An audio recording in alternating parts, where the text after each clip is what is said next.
Pinagpalang buhay po sa ating lahat. Welcome po sa aming channel. Magluluto po tayo ngayon ng gulay. Magigisa na po tayo ng baboy. Di na po tayo naglagay ng mantika para yung mismong mantika na lang po ng baboy ang maging mantika natin. Gigisahin po natin siya. Hintayin kumulo. Takpan po natin. Ayan. Medyo maluto-luto na po siya. Haluin lang po natin para wag tumikit, wag masunog. Lagyan na po natin sibuyas.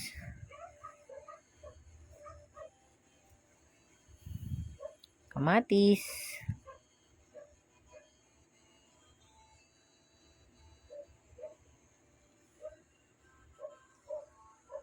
Yan. Haluan po natin siya ng bagoong na isda na may konting tubig. Takloban po natin. Lagay na po natin ng mga matitigas na gulay. Basa, bunga ng malunggay, bataw,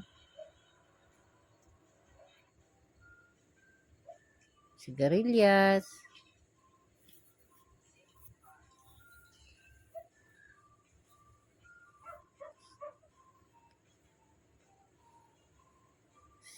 okra,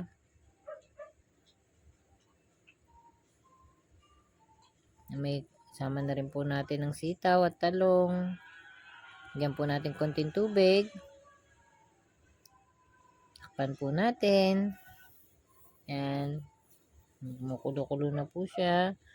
Sama po natin yung ampalaya. Inuli po natin ang ampalaya para huwag po masyadong pumait.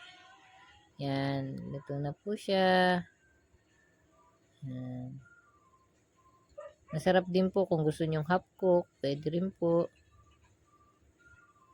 Yan. Luto na po siya. Kain na po tayo.